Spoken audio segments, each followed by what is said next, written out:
तो मैं हूं ट्राईहैक के लिनक्स प्रिविलेज रूम के अंदर, जहां पिछली वीडियो में हम लोगों ने क्रॉन जॉब की मदद से प्रिविलेज एस्केलेशन पढ़ा था। इस वीडियो में भी हम लोग सेम रूम का यूज लेने वाले हैं। इसका नाम ध्यान से देख लो, लिनक्स प्रिविलेज, और इसके आइकन को ध्यान से देख लो, क्योंकि लिनक्स प्रिविलेज एस्केलेशन के ट्राईहैक पे 3-4 रूम है, आपको इसी वाले पे आना है। इस पे आने के बाद आप लोगों को टास्क 1 पे चले जाना है। टास्क 1 पे आने के बाद आप लोगों को यहाँ पे मिल जाएगा स्टार्ट मशीन। इस पर क्लिक करके अपनी मशीन को स्टार्ट कर दो। मशीन स्टार्ट होने के बाद आपको आईपी मिलेगी, और आईपी मिलने के भी 1-2 मिनट बाद तक आपको वेट करना पड़ेगा, क्योंकि इस मशीन में काफ़ी सारी सर्विसेज रन कर रही है, जिसके कारण इसका स्टार्टअप टाइम जो है थोड़ा ज़्यादा है। इस चक्कर में 1-2 मिनट बाद ही आप कनेक्ट हो पाओगे।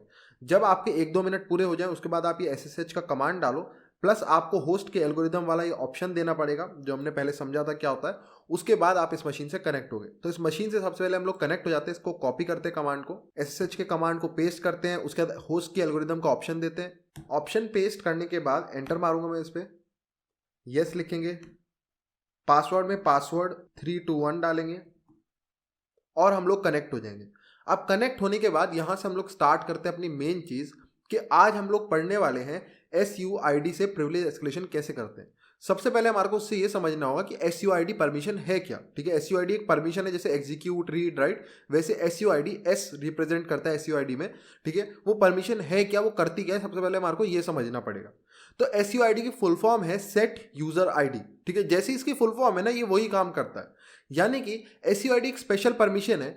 अगर मान लो मैंने किसी फाइल को SUID दे दी, तो क्या होगा कि उस फाइल को कोई भी रन करे। ठीक है, कोई भी उस फाइल को रन करे, guest user, anonymous user, www data user, कोई भी यूजर उसको रन करे, लेकिन जो उस फाइल का ओनर होगा ना, मान लो रूट है उसका ओनर, तो वो फाइल अपने ओनर के प्रिविलेजेस के साथ ही रन करेगी। मैं आपको दिखाता हूं तो शायद ज्यादा समझ आएगा। फॉर एग्जाम्पल हमारे पे पिंग है। ठीक है, ping ls-la bin ping, enter मारते हैं। अब आप देखोगे यहाँ रेड कलर से हाईलाइट हो रही है। रेड कलर का मतलब क्या है, इस पे SUID परमिशन सेट है। ठीक है, इस पे SUID सेट है, आप देखोगे यहाँ पे S लिखा आ रहा है। तो इस S का मतलब क्या है ये समझते हैं। ठीक है, अगर किसी फाइल पे S लिखा है, ठीक है, यहाँ पे आपको SUID दिख रहा है, इसका मतलब कि कोई भी इस फाइल को रन करे, पिंग को कोई भी रन करे, चाहे एनोनिमस यूजर, गेस्ट यूजर, वो हमेशा इस फाइल का ओनर कौन है, ओनर का नाम यहाँ लिखा रहता है, तो इस फाइल के ओनर के प्रिविलेजेस के साथ रन करेगी। यानी कि गेस्ट भी अगर इस फाइल को रन करेगा ना, तो ये रूट के तरीके से रन करेगी। समझिए इस बात को, बहुत सिंपल है। कोई भी इसको रन करेगा, ये रूट के, रूट जरूरी नहीं है, अगर इसका ओनर कोई और होता तो ये अपने ओनर के प्रिविलेजेस के साथ रन करती। ठीक है, उतनी पावर्स के साथ रन करती। अभी इसका ओनर रूट है, तो ये रूट की पावर्स के साथ रन करेगी। अब हम लोग समझते हैं ये हमारे बेनिफिट में कैसे काम आ सकता है। अब जैसे पिंग है, पिंग में क्या ये हमारा बेनिफिट हो सकता है? बिल्कुल नहीं हो सकता। ऐसा जरूरी नहीं कि SUID सेट है तो हम फायदा उठा ही लेंगे। ठीक है, अब पिंग में फॉर एग्जांपल, पिंग से आप क्या कर सकते हो? आप पिंग से कोई कमांड एग्जीक्यूट नहीं कर सकते, कोई फाइल रीड नहीं कर सकते। आप पिंग से ज्यादा क्या काम कर सकते हो? पिंग कर सकते हो दूसरी मशीन को। तो हम चाहते हैं वो एक ऐसा फीचर है जिसको हर कोई यूज कर पाए, गेस्ट भी यूज कर पाए, एनोनिमस भी कर पाए, रूट भी कर पाए। तो उसका सबसे बेस्ट तरीका है कि उस पर SUID सेट कर दो, ताकि वो रूट के साथ चले। अब आप लोग कहेंगे फिर तो अदर्स पे एग्जीक्यूट सेट है, हो जाएगा काम। लेकिन पिंग एक ऐसी चीज है, अगर मैं इससे SUID हटा दूंगा ना, तो सिर्फ इसे रूट रन कर पाएगा, क्योंकि पिंग के लिए लोअर लेवल के पैकेट्स रखते हैं। जो ICMP पैकेट्स है ना, वो एक ऑपरेटिंग सिस्टम में हर यूजर को अलाउड नहीं होते सेंड करना। उसके लिए आपको रूट की प्रिविलेजेस चाहिए होती है। अब वो कैसे मिलेगी? या तो आपको हर बार पिंग आपसे सूडो मांगे, वो अच्छी चीज नहीं है, क्योंकि पिंग एक बेसिक कमांड है, उसके लिए सूडो देना बहुत बहुत लंबा लेंथी प्रोसेस है। सूडो लिखो हर बार। उससे बढ़िया है कि हम इस पे SUID परमिशन दे दें। SUID से क्या होगा कि हर बार रूट के प्रिविलेजेस के साथ चलेगी जो इसका ओनर है, प्लस आपको सूडो नहीं लिखना पड़ेगा। काम वही है, सूडो वाला ही काम करता है, कि सूडो जैसे आपको अलाउ करता है कि एक कमांड को आप दूसरे यूजर के प्रिविलेजेस के साथ चला पाओ, SUID भी सेम काम करता है। लेकिन SUID आपके और एफर्ट्स बचा देता है। जैसे सूडो के लिए आपको या तो सूडोर्स ग्रुप का पार्ट होना पड़ता है, ठीक है, या फिर आपको सूडोर्स फाइल में लिखना पड़ेगा इस चीज को, फिर आपको हर बार कमांड रन करने से पहले सूडो लिखना पड़ेगा। इतनी मेहनत कुछ नहीं करनी, पासवर्ड डालो, कोई मेहनत नहीं है यहाँ पे। SUID सेट कर दी, कोई पासवर्ड नहीं डालना, कोई ग्रुप में नहीं डालना, किसी सूडोर्स फाइल में नहीं लिखना, ना कोई सूडो लिखना है, कुछ नहीं लिखना। आप सीधा रन करो, वो रूट के प्रिविलेजेस के साथ रन करेगा। ये बेनिफिट है SUID का, बहुत सारा टास्क बचा लेता है आपका। क्लियर हुआ? तो इसका बेनिफिट हम लोग वहां पे उठा सकते हैं कि अगर किसी फाइल पे SUID सेट है, ठीक है, और उसका ओनर रूट है, कोई भी हायर प्रिविलेज यूजर है, और उस कमांड की मदद से हम लोग शेल निकाल पाए। अगर मैं इसकी मदद से शेल ले लेता पिंग की मदद से, तो ये डेंजरस हो जाता है। यानी कि मैं रूट का शेल ले पाऊंगा। अगर मैं पिंग को रन करूं और इसकी मदद से शेल ले लूं, तो ये रूट के प्रिविलेजेस के साथ रन कर रहा होगा, चाहे कोई भी यूजर रन करे गेस्ट, उसको शेल रूट का मिल जाएगा। ठीक है, जैसे सूडो में हमने करा था। तो अब हम समझते हैं इसमें कैसे कर सकते हैं, इसमें क्या क्या टेक्निक्स है ये समझते हैं। तो अब SUID को एक्सप्लॉइट करने से पहले, ठीक है, जो इसकी टेक्निक से कैसे एक्सप्लॉइट करते हैं, उससे पहले आपको समझना पड़ेगा कि आप एक सिस्टम में ढूंढोगे कैसे कि किस फाइल पे SUID सेट है। बहुत सिंपल तरीका है, एक ही कमांड आपको रन करना है और उसी से आपको मिल जाएंगे जितने भी सिस्टम के अंदर SUID वाली फाइल्स हैं। ये सबको समझ आ जाना चाहिए अभी तक। फाइंड कमांड इस चीज में सबसे बेस्ट है। आपको ढूंढनी है, आपको ऐसी फाइल्स ढूंढनी जिसमें एक स्पेसिफिक परमिशन सेट हो, तो फाइंड कमांड आपका बेस्ट यहाँ पे यूज हो सकता है। फाइंड, उसके बाद पूरे सिस्टम के अंदर ऐसी फाइल ढूंढो टाइप जिसका F हो, यानी कि फाइल हो, परमिशंस जिसकी क्या हो -4000, ठीक है। अब यहाँ पे 4000 का क्या मतलब है ये समझा देता हूँ।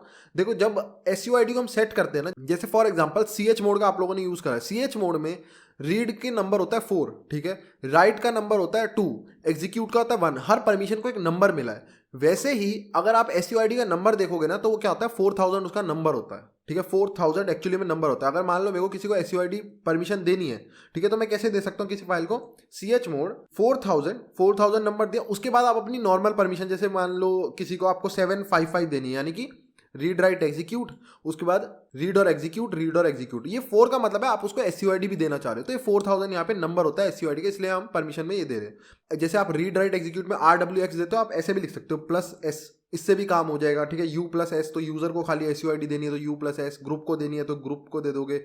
अगर आप ग्रुप को SUID की परमिशन देते हो तो SUID नहीं रहता, वो SGID बोलते हैं हम उसको, सेट ग्रुप ID बोल देते हैं हम उसको, ठीक है। वो डिफरेंस मैं आपको समझा दूंगा क्या है अभी थोड़ी देर में, क्या अंतर होता है ग्रुप ID में और यूजर ID, SUID और SGID में क्या अंतर है, कोई फर्क नहीं है, बस थोड़ा सा अंतर है, वो मैं समझा दूंगा, ठीक है। तो इसीलिए हम यहाँ पे 4000 नंबर देते हैं जब भी हम फाइंड में लिख लेते हैं। Find /-type f -perm। अगर आप लोग नंबर नहीं देना चाहते 4000, तो आप ऐसे भी दे सकते हो कि भाई जिस भी यूजर की जो परमिशन है वो SUID पे सेट हो, आप ऐसे भी ढूंढ सकते हो। अगर आप चाहो, मेरे को नंबर देना पसंद है, मैं नंबर दे देता हूँ 4000, उसका जितने एरर्स हैं उनको डेव नल में रीडायरेक्ट कर दो, एंटर मारते हैं। अब ये पूरे सिस्टम पे देखो कितनी जल्दी हमारे रिजल्ट आ गए। पूरे सिस्टम पे इतनी सारी फाइल्स हैं जिन पे SUID परमिशन सेट है। अब जिन पे सेट है कि सबको एक्सप्लॉइट कर सकते हैं, जैसे मैंने बताया, नहीं, पिंग को नहीं कर सकते। तो इनमें से काफी सारी फाइल्स ऐसी होती हैं जो बाय डिफॉल्ट जिन पे सेट आती है SUID, बार बार देखोगे ना उन फाइल्स को, आपको एक्सपीरियंस से पता चल जाएगा कि उन पे देखने का कोई फायदा नहीं। जैसे password file, G password, CHFN, इन ये सब हर सिस्टम में मिलती है और इनको हम एक्सप्लॉइट नहीं कर सकते। इनमें कोई ऐसी फंक्शनैलिटी नहीं है जिसका हम फायदा उठा पाए। पिंग हो गया, माउंट हो गया, सू हो गया, इनका कोई फायदा नहीं है, ठीक है। आपको नॉन ऑब्वियस फाइल देखनी जो यूजर ने खुद से ऐड करी है, ठीक है। ये आपको एक्सपीरियंस के साथ पता चलेगा कि कौन कौन सी। भाई मैंने मान लो 100 मशीन्स करी है, 100 की 100 में मैंने हर बार ये कमांड रन करा है, तो मुझको एक आइडिया लग जाता है कि 100 की 100 मशीन में ये सारी चीजें तो हर बार थी, तो इन पे कभी चेक नहीं करना। अलग कौन सी फाइल है वो मेरे को यहाँ पे ढूंढना है, ठीक है। समझ आया? तो ऐसे आप फाइंड करते हो। अब एक बार आपको फाइंड हो गया, मेरे को पता चल गया कि भाई इन सब पे SUID सेट है। अब यहाँ पे हम अपनी टेक्निक्स को डिस्कस करते हैं, कौन कौन सी टेक्निक्स से हम SUID को एक्सप्लॉइट कर सकते हैं। मेजरली यहाँ पे अगर आप कैटेगराइज, वैसे तो अनलिमिटेड तरीके हैं, है ना, ऐसा कोई लिमिटेड फाइनाइट नंबर नहीं है कि SUID हर कमांड के साथ SUID डिफरेंट तरीके से आप फायदा उठा सकते हो, अगर उसमें कोई ऑप्शन है ऐसा, ठीक है। लेकिन अगर उनको कैटेगराइज करोगे तो मेजरली मेरे हिसाब से लिनक्स प्रिविलेज एस्केलेशन के जो ट्रैक पे रूम्स बने हैं ना, इन पे चारों तरीके नहीं थे। चारों तरीके मतलब किसी पे 3 तरीके हैं, किसी पे 2 है, किसी पे 1 ही डाला हुआ है खाली। मेरे हिसाब से ऐसे 4 मेजर तरीके हैं जिनसे हम फायदा उठा सकते हैं। इसी कारण से इस मशीन को मैंने थोड़ा सा एडिट करा है। आप लोगों को यहाँ पे 2 एंट्री एक्स्ट्रा दिख रही होंगी, एक GCC आप में नहीं दिखेगी और एक कैट आप में नहीं दिखेगा। ये मैंने खुद से डाला है क्योंकि मेरे को आपको दो एक्स्ट्रा टेक्निक्स पढ़ानी थी जो मुझे लग रहा था इस मशीन में नहीं पढ़ाई गई हैं, तो मेरे को उनको पढ़ाने के लिए एक्स्ट्रा यहाँ पे डालनी पड़ी 2 SUID फाइल्स, ताकि आप लोगों को ये टेक्निक्स भी पता हो। आधी अधूरी नॉलेज लेके कोई फायदा नहीं। और किसी भी रूम पे मैंने और भी रूम चेक करे कि मैं किसी और पे पढ़ा दूँ। ये जो 2 टेक्निक्स मैं पढ़ा रहा हूँ, इनमें से एक टेक्निक एक दूसरे रूम में थी, लेकिन फिर एक और मिसिंग हो रही थी, तो इससे बढ़िया मैंने सोचा इसी रूम का फायदा लेता हूँ। लेकिन इसमें मैंने 2 एंट्रीज ऐड कर दिए, ठीक है, रूट बन के, और मैंने इन पे SUID सेट कर दी थी खुद से। अब मैं आपको दिखाऊंगा कि कैसे इनका फायदा उठा सकते हैं, ताकि आपको कभी प्रिविलेज एस्केलेशन में ये मिले तो आप समझ जाओगे कैसे फायदा उठाना है। तो हमारी जो कैटेगराइजेशन है वो 4 कैटेगराइजेशन है, ठीक है, 4 मेजर तरीके। सबसे पहला तरीका हम देखना शुरू करते हैं यहाँ पे। सबसे पहला हमारा तरीका है यूज ऑफ इंटेंडेड फंक्शनैलिटी, यानी कि जो उसकी इंटेंडेड फंक्शनैलिटी, जो कमांड जिस चीज के लिए बना है उसी चीज का फायदा उठाना। फॉर एग्जाम्पल यहाँ पे आपको दिख रही है कि एंट्री बिन कैट, ये एक नॉन ऑब्वियस एंट्री जो मैंने खुद से डाली, मैंने अभी आपको बताया, ठीक है। तो बिन कैट किस लिए बना है, कैट कमांड किस लिए बना है, फाइल रीड करने के लिए बना है। तो कैट कमांड में कोई ऐसा तरीका नहीं है जिससे हम इसका शेल ले पाए, सिस्टम का शेल ले पाए, ऐसा कोई तरीका नहीं है, कोई कमांड रन कर पाए, कुछ नहीं। कैट एक ही चीज़ के लिए बना है और वो वही कर सकता है खाली फाइल रीड के लिए। तो हम इसकी इंटेंडेड फंक्शनैलिटी की मदद से कैसे प्रिविलेज एस्केलेशन कर सकते हैं ये देखते हैं, ठीक है। तो बिल्कुल सूडो की तरह ही होता है ये भी, बिल्कुल SUID सूडो में कोई डिफरेंस नहीं है। सूडो में क्या होता है, आपको सूडो लिखना पड़ता है हर कमांड से पहले, सूडो कैट, तब वो रूट के प्रिविलेजेस के साथ रन करेगा। SUID में इतनी भी मेहनत नहीं करनी। SUID अगर उस पर सेट है तो वो ऑटोमेटिकली रूट के प्रिविलेजेस के साथ चलेगा या फिर अपने ओनर के प्रिविलेज के साथ चलेगा। तो सबसे पहले हम क्या काम करते हैं, इसकी परमिशन दिखा देता हूँ मैं आप लोगों को ताकि कंफ्यूजन दूर हो जाए थोड़ी और जितनी बची कुची होगी। बिन कैट को अगर आप देखोगे तो इस पर SUID सेट है, यानी कि जो इसका ओनर है, रूट इसका ओनर है, तो कोई भी छोटा यूजर, चाहे हमारा जो यूजर है, इस फाइल को जब भी रन करेगा बिन कैट, ये किसके प्रिविलेजेस के साथ रन करेगी, इस पे SUID सेट है यानी कि अपने ओनर के प्रिविलेजेस के साथ। और इसका ओनर रूट है यानी कि इसको फुल प्रिविलेज है। कैट कमांड को जब भी आप रन करोगे रूट के पावर्स के साथ रन करेगी, यानी कि आप कोई भी फाइल पूरे सिस्टम पे पढ़ सकते हो। तो आपको समझ आ गया होगा प्रिविलेज एस्केलेशन करना बहुत आसान है। आप इससे कुछ भी कर सकते हो। फॉर एग्जाम्पल अगर मैं आपको करके दिखाऊं, लेस एक कमांड है जिससे आप फाइल्स पढ़ सकते हो कैट की तरह ही। तो अगर मैं ETC sudoers को पढ़ने की कोशिश करूँ तो एक क्या बोलेगा मेरे को, ETC sudoers परमिशन डिनाइड।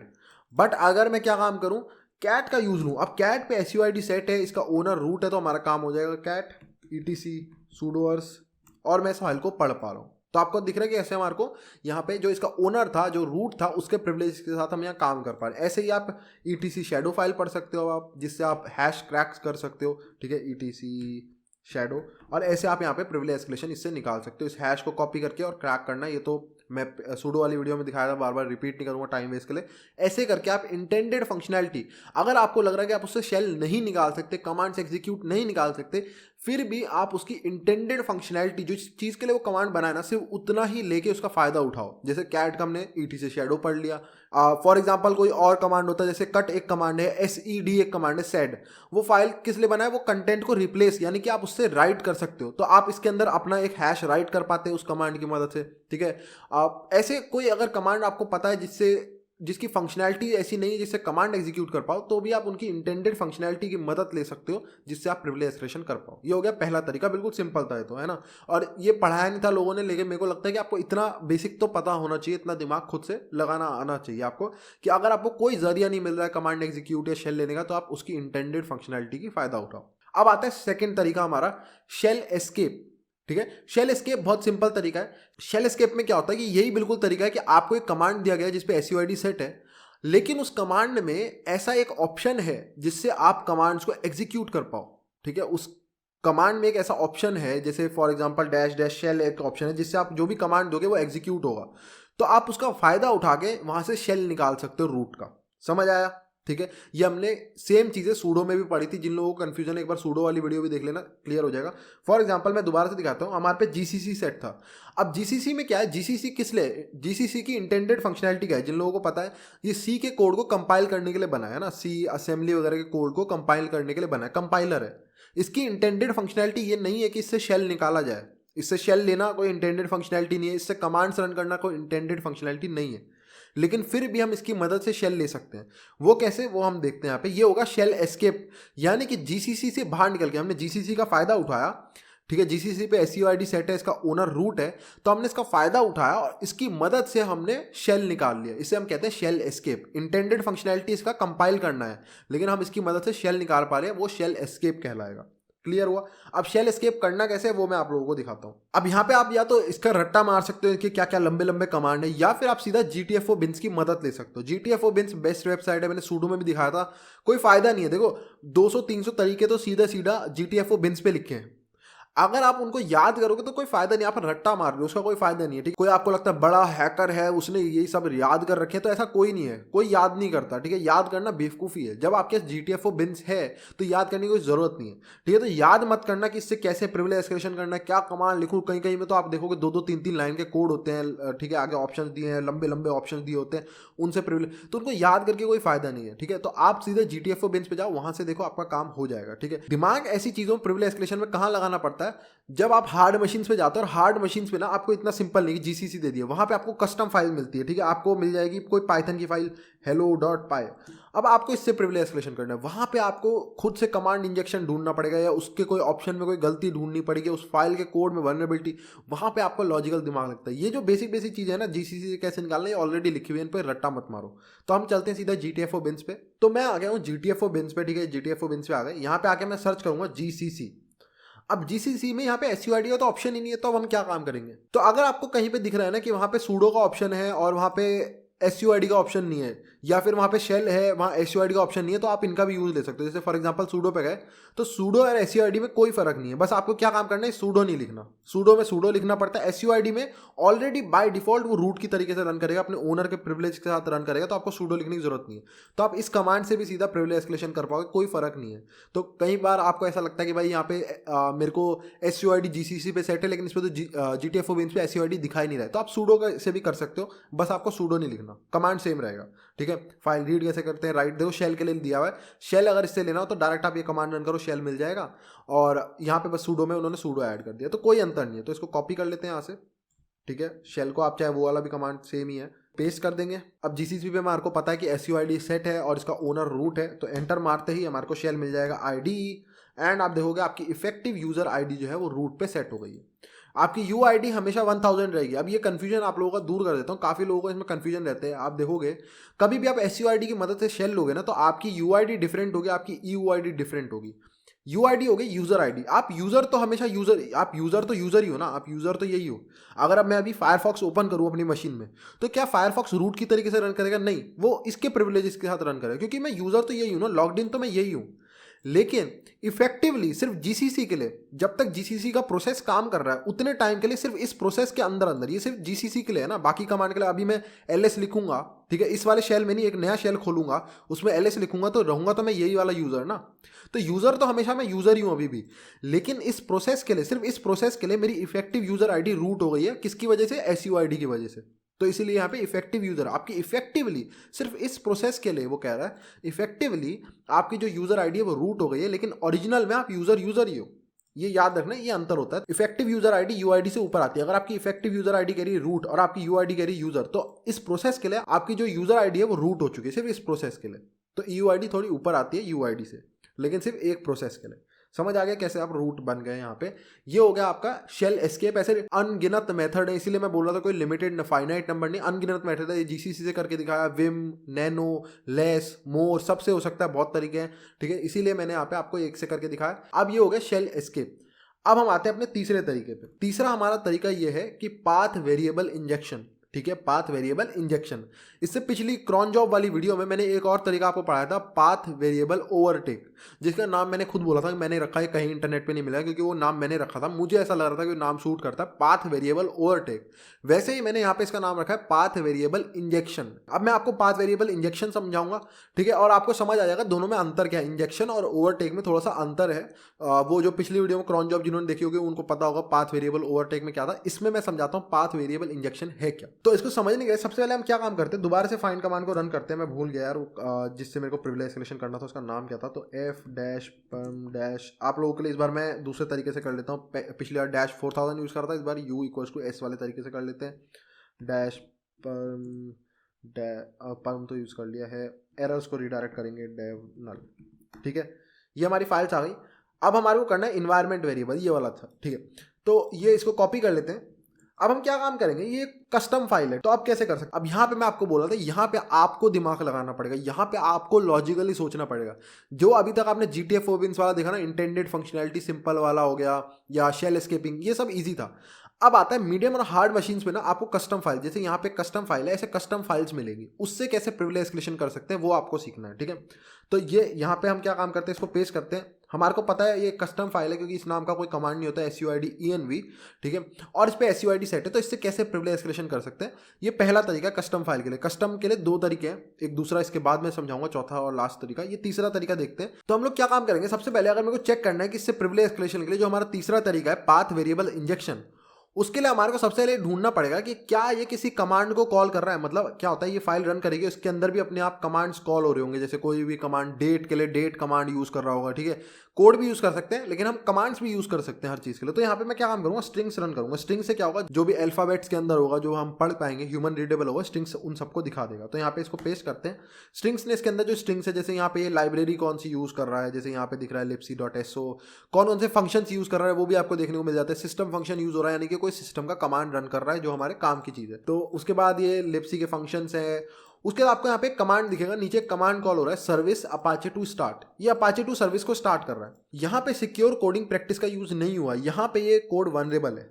अब मैं आपको समझाता हूँ यहाँ पे क्या वनरेबल है। देखो इसने जो कमांड का नाम दिया ना, ये डायरेक्ट दे दिया, इसने पाथ नहीं दिया। अभी सर्विस कमांड यहाँ पे नॉर्मली कहाँ पे है, इस फाइल को जब हम रन करेंगे तो इस फाइल को कैसे पता चलेगा ये सर्विस कमांड कहाँ है, इसको कैसे पता चलेगा। आपने तो बोल दिया भाई सर्विस, सर्विस हमारे टर्मिनल को भी कैसे पता चल रहा है, मैं यहाँ टर्मिनल पे लिख रहा हूँ सर्विस। अब हमारे को पता है ये फाइल है जो किसी भी फोल्डर के अंदर हो सकती है, ये बिन के अंदर हो सकती है, बिन सर्विस के अंदर हो सकती है, या ये यूज़र बिन सर्विस के अंदर हो सकती है। लेकिन हमारे टर्मिनल को भी कैसे पता चल रहा है कि सर्विस कमांड कहाँ रखा है, ये फाइल जो है इसकी एल्फ फाइल वो कहाँ पे रखी है पूरे सिस्टम में। तो उसके लिए यहाँ पे आता है पाथ इन्वायरमेंट वेरिएबल। तो जब आप यहाँ env कमांड लिखते हो ना अपने टर्मिनल पे, env लिखना, तो आपको दिखेगा बहुत सारे इन्वायरमेंट वेरिएबल्स। ये वेरिएबल जैसे प्रोग्रामिंग में यूज होते हैं, तो बहुत सारे इन्वायरमेंट वेरिएबल्स ऐसे हैं जिनका शेल जो है मदद लेता है। ये जो हमारा बैश शेल है ना, ये इनकी मदद लेता है, जिसकी मदद से इसको इंपॉर्टेंट चीज़ें पता चलती है कि SSH हमने कर रखा है, किस क्लाइंट को इस समय कर रखा है करंटली, ठीक है, हमारा यूज़र का नाम क्या है, हमारा शेल कौन सा चल रहा है, बिन sh है, बैश है, कलर्स कौन कौन से यूज़ करने हैं, उनके कोड्स लिखे। प्लस यहाँ पे एक पाथ नाम का वेरिएबल होता है, ये पाथ डिसाइड करता है कि जो हम कमांड लिख रहे हैं उनको कहाँ पे जाके ढूंढना है। जैसे हमने देखा था, ये क्रॉन जॉब में भी हमने समझा था, इसका थोड़ा पार्ट वो थोड़ा सा डिफरेंट था, वो क्रॉन टैब के अंदर लिखा हुआ था पाथ वेरिएबल। यहाँ पे क्या सिस्टम होता है कि जो आपका ये बैश शेल है, ये बैश भी अपना एक पाथ वेरिएबल मेंटेन करता है, और इसके अंदर जो एंट्रीज डली होती है ना, ये सब इनके अंदर जा जाकर ढूंढा होगा। तो जब मैं लिखूंगा ना सर्विस, तो ये जा जाके ढूंढेगा कि सर्विस नाम की फाइल क्या यहाँ पे रखी है, फिर ये जाके ढूंढेगा क्या सर्विस नाम की फाइल इसमें रखी है, क्या सर्विस नाम की फाइल इसमें है, और जैसे ही उसे मान लो इसके अंदर फाइल मिलेगी वो उसे रन कर देगा। अब पाथ वेरिएबल इंजेक्शन में क्या है, देखो इन सब में ना हमारे को परमिशन नहीं है राइट करने की। जो हमने पिछली बार देखा था ना पाथ वेरिएबल ओवरटेक, उसमें क्या था कि उसमें एक ऐसा फोल्डर डला हुआ था जिसमें हमारे को राइट की परमिशन थी। क्रॉन जॉब वाली वीडियो में देखा था कि यहाँ पाथ के अंदर एक फोल्डर डला हुआ था, फॉर एग्जाम्पल होम यूजर डला हुआ था, है ना। तो होम यूजर में हमारे को राइट की परमिशन थी, तो हमने वहाँ पे एक सेम नाम की फाइल बना दी थी, सर्विस नाम है मान लो, यहाँ पे सर्विस नाम की फाइल बना दी थी। अब यहाँ पे वो पाथ वेरिएबल ओवरटेक काम नहीं आ सकता, क्यों? क्योंकि यहाँ पे आप देखोगे ये सब फोल्डर्स ना सिस्टम फोल्डर्स है, इन पे हमारे को प्रिविलेज नहीं होती। एक नॉर्मल यूजर को यहाँ पे राइट की प्रिविलेज नहीं है, तो यहाँ पे हम जाके सर्विस नाम का एक कमांड नहीं बना सकते, हमारे को प्रिविलेज नहीं है। आप सोचोगे कि यहाँ पे सर्विस नाम की एक फाइल बनाओ और वो रन हो जाएगी और हमारे को शेल मिल जाएगा, ऐसा नहीं हो सकता क्योंकि यहाँ पे आपको परमिशन नहीं है। तो अब आती है कि यहाँ पे, इसलिए मैंने इसका नाम है पाथ वेरिएबल इंजेक्शन। हम लोग यहाँ पे क्या काम करते हैं, इस पाथ वेरिएबल की वैल्यू को, यहाँ पे डिफरेंट ये है कि पाथ वेरिएबल की वैल्यू को ना हम कंट्रोल कर सकते हैं। तो बहुत सिंपल है, मैं यहाँ पे क्या काम करूंगा, अगर पाथ वेरिएबल के अंदर अपने होम फोल्डर का या टेम्पररी फोल्डर का पाथ डाल दूं, तो बात वहीं आ जाएगी। जैसे ही मैं इसके अंदर इंजेक्ट करूंगा, मैं एक पाथ इंजेक्ट कर दूंगा इसके अंदर, जिस पाथ को मैं कंट्रोल कर सकता हूं, जिस पे मेरे को राइट प्रिविलेज है, और जैसे ही मैं उसको इंजेक्ट करूंगा तो क्या होगा, मैं वहां जाके एक सर्विस नाम की फाइल बना दूंगा, और जैसे ही वो ढूंढना शुरू करेगा तो पहला मेरा पाथ पड़ेगा, वहां जाके वो सर्विस को रन कर देगा और हमारे को रिवर्सल मिल जाएगा। जिन लोगों को नहीं समझ आया मैं समझाता हूँ। फॉर एग्जाम्पल हम लोग क्या काम करते हैं, अभी हम यहाँ पे हैं होम यूजर के अंदर, यहाँ पे मेरे को राइट के प्रिविलेजेस हैं, तो मैं एक फाइल बनाता हूँ सर्विस नाम से, ठीक है। मेरे को पता है कि सर्विस नाम का कमांड एग्जीक्यूट हो रहा है उस फाइल के अंदर, तो मैं 2 लाइन का एक कोड लिखूंगा। तो मैं लिखूंगा इको डैश ई इसलिए दे रहे हैं क्योंकि मैं यहाँ न्यू लाइन के लिए डैश एन कैरेक्टर का यूज करूंगा, तो ये ई इसको इंटरप्रेट करता है, इसको समझ आ जाएगा न्यू लाइन दे रहे हैं हम।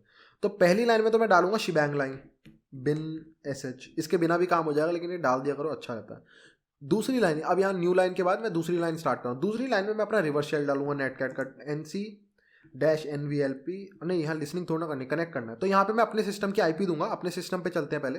अब मैं अपने सिस्टम पे आ गया, तो पहले यहाँ पे क्या काम करूंगा, मैं अपनी IP देख लूंगा IF कॉन्फ़िग करके, ठीक है, ये मेरी IP है, इसको कॉपी कर लेंगे। उसके बाद यहाँ पे डैश NVLP 4444 दे देंगे, लिसनिंग स्टार्ट कर देते हैं। अच्छा 4444 पे दे देते हैं। 1000 के अंदर के पोर्ट का नॉर्मली यूज मत करा करो, सिस्टम पोर्ट्स है, कई बार वो फायरवॉल डिसेबल, अगर फायरवॉल अनेबल है तो वो आपको करने नहीं देती ये चीज़ें, ठीक है। तो कोशिश करो कि 4 डिजिट्स का नंबर यूज़ करो 1000 के ऊपर। 1000 के नीचे वाले सिस्टम स्पेसिफाइड पोर्ट्स होते हैं, उनमें थोड़ा कई बार परमिशन का घपला आ जाता है, कई बार फायरवॉल ब्लॉक कर देती है, तो वो उनको यूज़ ही मत करो, इससे बढ़िया। अब यहाँ आने के बाद मैं अपनी IP दूंगा, उसके बाद यहाँ 4444 दूंगा, उसके बाद डैश ई ऑप्शन देंगे। ये पुराना वाला नेटकैट है तो इसमें डैश ई ऑप्शन है, नए नेटकैट में ऑप्शन हटा दिया। इसकी मदद से हम अपना शेल शेयर कर सकते हैं।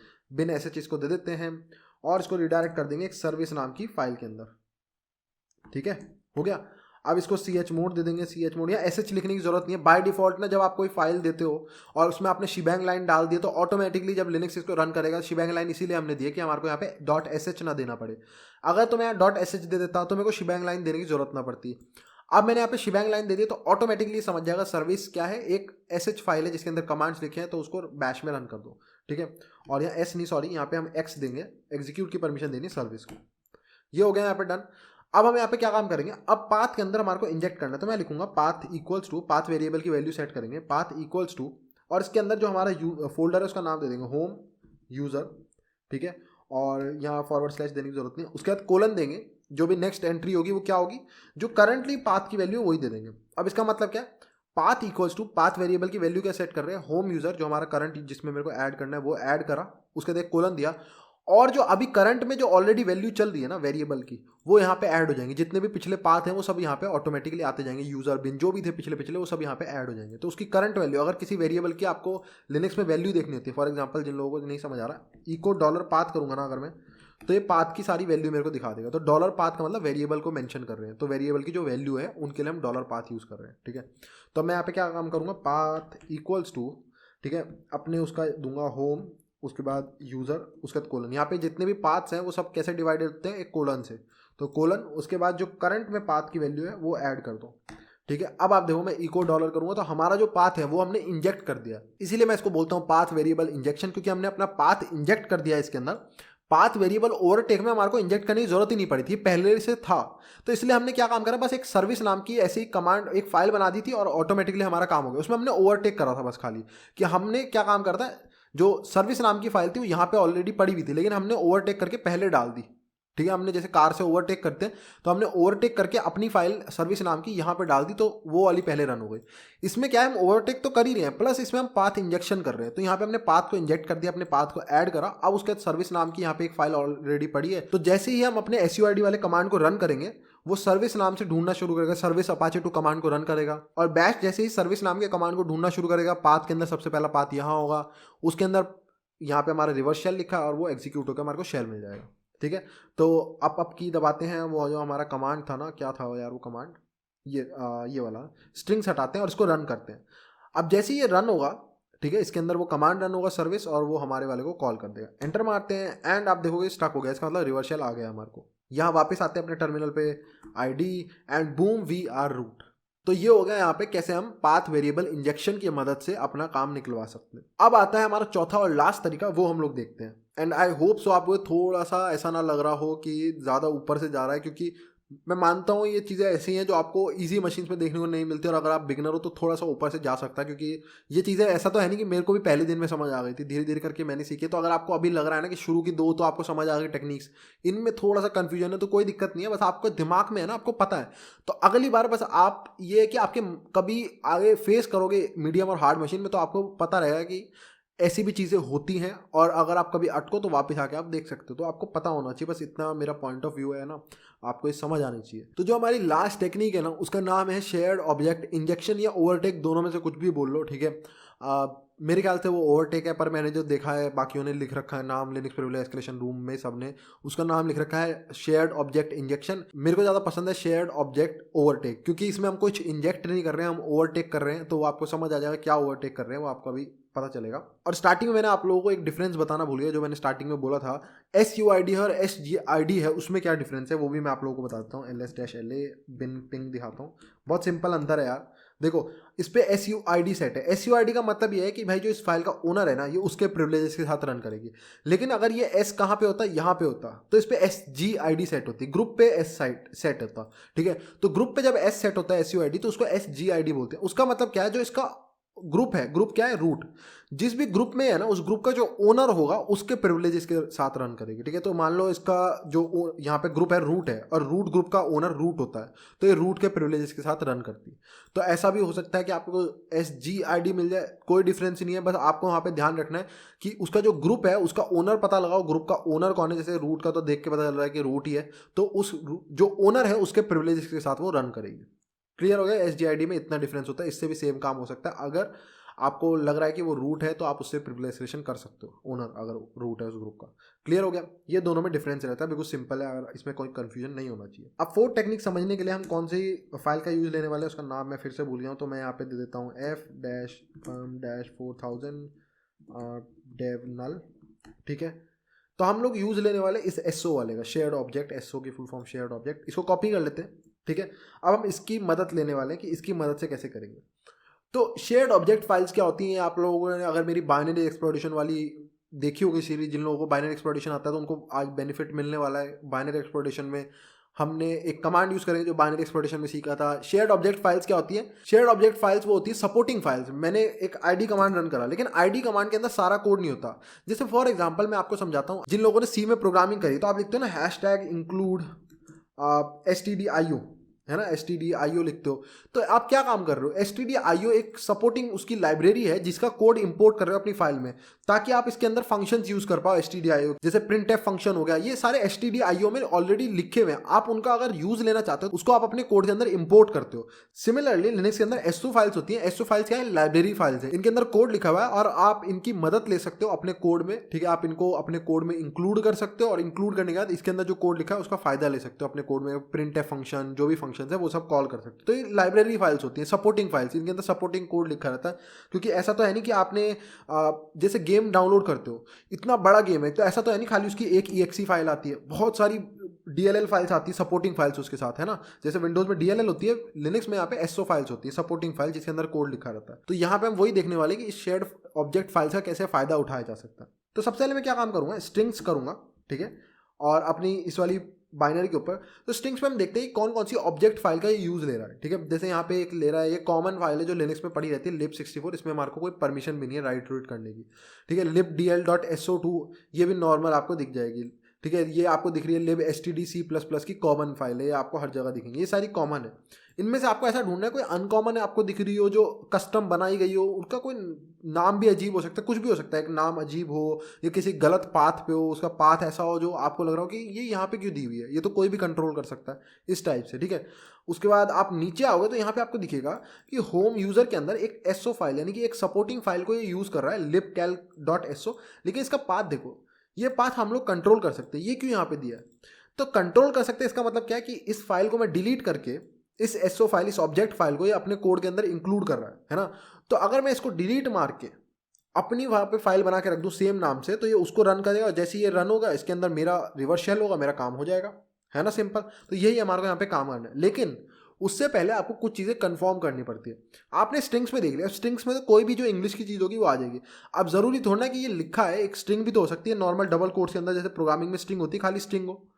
तो अगर ये स्ट्रिंग है तो कोई फायदा नहीं, लेकिन क्या हमारे को देखना है कि क्या ये फाइल को लोड करने की कोशिश कर रहा है, क्या ये जब कोड रन हो रहा है तो इस फाइल का यूज लेने की कोशिश कर भी रहा है या नहीं कर रहा है, ये हमारे को पता लगाना है। तो कैसे पता लगा सकते हैं? एस्ट्रेस जो है वो हमारे को हेल्प करता है ये पता लगाने में कि कौन कौन सी सिस्टम कॉल्स जो है वो सिस्टम को जा रही है, उससे हमारे को ये पता चल सकता है। एल्ट्रेस भी और एस्ट्रेस दोनों का यूज लेके हम ये पता लगा सकते हैं कि एक प्रोग्राम कौन कौन सी लाइब्रेरीज को रन टाइम पे कॉल कर रहा है। इससे हमारे को एक आइडिया लग जाता है। आप एस्ट्रेस का भी यूज ले सकते हो, एल्ट्रेस का भी। एस्ट्रेस में अगर आपको नहीं मिल रहा है तो एक बार एल्ट्रेस यूज करके देख लो, एल्ट्रेस में नहीं मिल रहा है एस्ट्रेस यूज करके देख लो, स्ट्रिंग्स यूज करके देख लो, LDD यूज करके देख लो। तो काफ़ी सारे ऑप्शन है, इससे आपको फिगर आउट करना पड़ता है।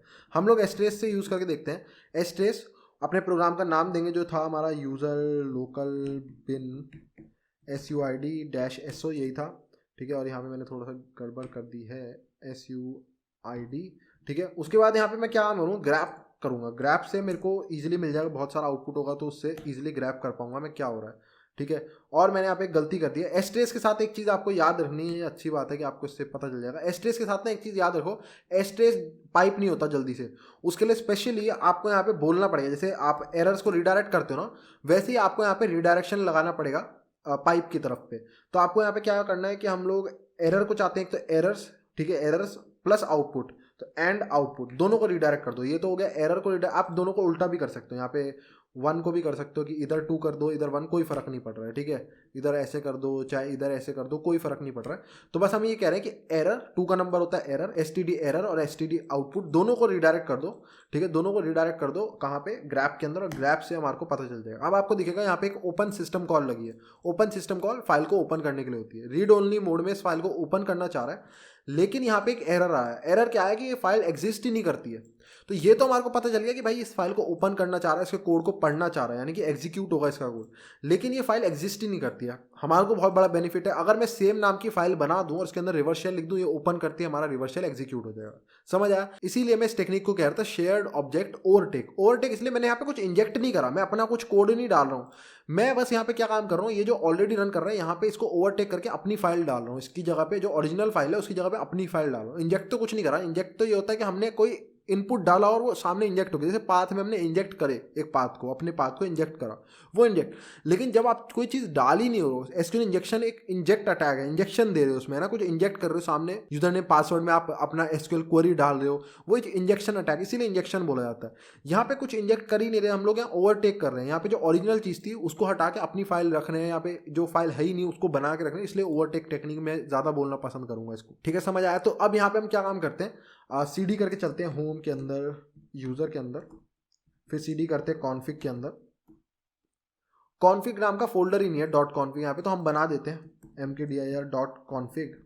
ठीक है, और इसके अंदर चलते हैं .config। अब यहाँ पे आपको एक फाइल बनानी है सेम इस नाम की एसोसिएटेड ऑब्जेक्ट फाइल, जिसके अंदर हमारा रिवर्स शेल, जरूरी नहीं आप रिवर्स शेल का कोड लिख सकते हो, सी का कोड लिखना पड़ेगा आपको, रिवर्स शेल लंबा हो जाएगा, सीधा एक कोड लिखेंगे जिससे हमारे को शेल मिल जाए। तो ये मैंने सूडो में भी बनाए थे, एक मैंने सिंपल सी का कोड 3 लाइन का कोड बनाया था जिससे आपको शेल मिल जाएगा। अब सूडो वाली वीडियो में एक कोड दिखा चुका हूँ, तो मैं इसमें थोड़ा दूसरा वेरिएशन दिखाऊंगा कोड का, ये भी 3 या 4 लाइन का कोड ही होगा, उससे ज़्यादा नहीं होगा। वो वाला कोड भी यूज़ कर सकते हो, वो भी काम करेगा जो सूडो वाली वीडियो में दिखाया था। ये एक दूसरा कोड है कि अगर कभी आपको लगे कि वो वाला कोड काम नहीं कर रहा, तो आपके पास एक दूसरा ऑल्टरनेटिव हो। आपको हमेशा हाथ में 2-3 ऑप्शन रखने चाहिए हर चीज़ के लिए। मेरे को ऐसा पसंद है, मेरा तरीका है। तो मेरे को ऐसा नहीं कि सिर्फ एक ही कोड पता है जो मैं एसओ फाइल में लिख सकता हूँ। एक मैंने आपको सूडो में दिखाया था, इस बार मैं आपको एक दूसरा तरीका दिखाऊंगा, वो भी 3-4 लाइन का कोड है, दोनों कोई भी यूज़ कर सकते हो, दोनों से आपको शेल मिलेगा। अगर आप वो वाला याद है आपको तो वो भी यूज़ कर सकते हो। ठीक है, तो यहाँ विम से लिखते हैं, विम libcalc, ये नाम है ना इसका, libcalc.c। ठीक है, कोड लिखना स्टार्ट करते हैं। सबसे पहले आपको एक बहुत सिंपल सा फंक्शन बना लेना, कुछ भी नाम रख लो उसका, शेल बना लेते हैं। पिछली बार हमने क्या काम करते हैं, इनिट नाम का फंक्शन बनाया था, init_। ये फंक्शन क्या काम करता है, ऑटोमेटिकली कॉल हो जाता है, इसको कोई मेन फंक्शन वगैरह की जरूरत नहीं होती। जैसे ही लाइब्रेरी लोड होगी इनिट फंक्शन रन हो जाएगा। आप इसका भी यूज ले सकते हो। मैं आपको एक दूसरा तरीका दिखाता हूँ। कोई भी नाम का एक फंक्शन बनाओ, ठीक है, जरूरी नहीं इसका एक रिटर्न टाइप रख देना, वॉइड रख देते हैं, वॉइड इसका रिटर्न टाइप, यानी कुछ रिटर्न नहीं करेगा ये। उसके बाद इसमें कोड लिखना शुरू करते हैं। अपना कोड क्या है हमारा, बहुत सिंपल था, एक ही लाइन का कोड दूंगा यहाँ पे। सिस्टम फंक्शन को कॉल करते हैं, और उसके बाद यहाँ पे हम bin sh को कॉल कर देते हैं, bin sh। आप बिन बैश को भी कॉल कर सकते हो, अगर बिन बैश को कॉल करोगे -p देना पड़ेगा। ठीक है, वो आपकी मर्जी है, आप खाली sh दे दो। -p नहीं दोगे तो फिर आपको नहीं मिलेगा। -p प्रोटेक्शंस को डिसेबल करने के लिए होता है, जो आपकी UID और EUID को सेम नहीं होने देती, वो प्रोटेक्शन बन हो जाती है -p से। ठीक है, अब आपने फंक्शन बना दिया, बिल्कुल सिंपल है। बस अब आपको क्या काम करना है, देखो पिछली बार तो आपने दिया था इनिट फंक्शन। इनिट फंक्शन की एक खासियत है कि वो ऑलरेडी ऑटोमेटिकली रन हो जाता है। जैसी लाइब्रेरी फाइल लोड होगी ना, वो ऑटोमेटिकली रन हो जाएगा। लेकिन ये शेल फंक्शन ऑटोमेटिकली रन नहीं होगा, तो आपको बोलना पड़ेगा, आपको बताना पड़ेगा, इसमें ऐसा एक कोड लिखना पड़ेगा जिससे जैसे ही लाइब्रेरी फाइल लोड हो या फंक्शन ऑटोमेटिकली रन हो जाए, हमारे को ये शेल मिल जाए। तो उसके लिए हम क्या काम कर सकते हैं, इस फंक्शन को एक कंस्ट्रक्टर बना सकते हैं। समझ गए?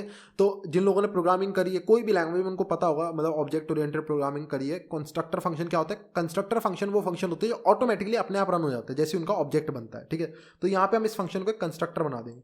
तो अगर आपको किसी भी फंक्शन को कंस्ट्रक्टर बनाना हो सी में, तो कैसे बना सकते हैं, वॉइड शेल, जो फंक्शन का नाम है वो दो। ठीक है, बस आपको यहाँ पे आगे लिखना होता है, उसको एट्रीब्यूट दे दो, एट्रीब्यूट __, और यहाँ पे आपको 2 बार ब्रैकेट्स देने हैं, 2 बार ब्रैकेट्स, कंस्ट्रक्टर लिख दो यहाँ पे। ये आपका बन गया कंस्ट्रक्टर, सिंपल, इतना काम था। अब ये क्या होगा, आपने बोल दिया कि भाई इस पे हम एक एट्रीब्यूट सेट कर रहे हैं, इस पर्टिकुलर फंक्शन पे एक एट्रीब्यूट सेट कर रहे हैं। एट्रीब्यूट क्या, कंस्ट्रक्टर, यानी कि इस पूरे लाइब्रेरी का कंस्ट्रक्टर है। जैसे ही ये लाइब्रेरी लोड होगी, ये फंक्शन ऑटोमेटिकली रन हो जाएगा। फंक्शन क्या करेगा, हमारे को शेल दे देगा। अब काफ़ी लोग जो सी प्रोग्रामिंग रेगुलरली करते हैं, जिन्होंने करी है, वो सोच रहे हैं मैंने हैशटैग इंक्लूड क्यों नहीं लिखा। लिख सकते हो, कोई फर्क नहीं पड़ेगा। अगर आप नहीं भी लिखोगे तो GCC compiler automatically by default 2-3 library, जो बेसिक लाइब्रेरी है, stdlib.h, stdio.h, जो बेसिक लाइब्रेरी है, वो ऑटोमेटिकली इंक्लूड कर देता है। तो आप नहीं भी लिखोगे काम हो जाएगा। ठीक है, तो इसको आप सेव कर लेते हैं और इसको कंपाइल करते हैं। अब ये शेयर्ड लाइब्रेरी है, तो इसके साथ कुछ ऑप्शंस भी देने पड़ेंगे। -shared ऑप्शन जाएगा इसके साथ, -fpic ऑप्शन जाएगा। -shared बताता है कि ये शेयर्ड लाइब्रेरी है, ये एक नॉर्मल फाइल नहीं है, इसको ऑब्जेक्ट फाइल बनाओ। -fpic का मतलब है पोजीशन इंडिपेंडेंट कोड बनाओ इसे। ये कंपलसरी रिक्वायरमेंट होती है, एक प्रोटेक्शन होती है। ठीक है, और ये प्रोटेक्शन कंपलसरी रिक्वायरमेंट होती है शेयर्ड लाइब्रेरीज के लिए, कि इसका जो कोड के एड्रेसेस हैं वो हर बार एग्जीक्यूशन के साथ अलग अलग हो, चेंज होते रहे। ठीक है, बाइनरी एक्सप्लोरेशन में सब पढ़ाया हुआ है मैंने। उसके बाद आपको यहाँ पे, अब हमने जब इनिट फंक्शन दिया था ना, जब हमने इनिट फंक्शन बनाया था पिछली बार, तो हमने एक ऑप्शन दिया था -no start files, जिससे हमने डिफाइन करा था कि कोई भी मेन फंक्शन इसके अंदर नहीं है। लेकिन जब आप एक कंस्ट्रक्टर फंक्शन सेट कर देते हो ना, जब आप बता देते हो ऑटोमेटिकली कि इसके अंदर एक कंस्ट्रक्टर हमने सेट कर दिया है, तो आपको ये लिखने की जरूरत नहीं, ऑप्शन ऑटोमेटिकली वो समझ जाएगा जीसीसी कि आपने कंस्ट्रक्टर सेट कर दिया, यानी कि आप चाहते हो मेन की जगह पे ये वाला फंक्शन सबसे पहले रन हो, तो आपको ये देने की कोई ज़रूरत नहीं होती यहाँ पे। उसके बाद आप दोगे लिप्स या कैल्क डॉट सी, उसके बाद आप दोगे यहाँ पे लिप कैल्क, इसका क्या नाम था, डॉट एसओ नाम से कॉल होती है ना, ये देखो ये नाम का आपको सेम बनाना है इसी फोल्डर के अंदर। और ये आउटपुट फाइल है तो डैश ओ ऑप्शन आपको देना है, डैश ओ। एंटर मारते हैं, कोई एरर कोई वार्निंग कुछ नहीं आया, आपका कोड डन हो गया। अब हम इसको रन करते हैं अपनी फाइल को। जैसे ही हम इसको रन करेंगे अपने फाइल को, ये इस लाइब्रेरी को लोड करेगा और लोड होते ही हमारे को शेल मिल जाएगा। ID and VR root EUID आप चेक करोगे, रूट। समझ आया कैसे कर सकते हैं, चौथा तरीका हो गया आपका। सो आई होप सो आपको एक वीडियो पसंद आई हो, ज़्यादा चीज़ें आपके दिमाग से ऊपर ना गई हो, SUID से प्रिविलेज एस्केलेशन कैसे करते हैं पूरा समझ आ गया हो। और इसी टाइप की और इंटरेस्टिंग वीडियो अगर आपको चाहिए, so you can head over to tce.com/support, वहाँ जाके एक छोटी सी डोनेशन दे सकते हो। So please like the video, subscribe the channel. Thank you and good bye.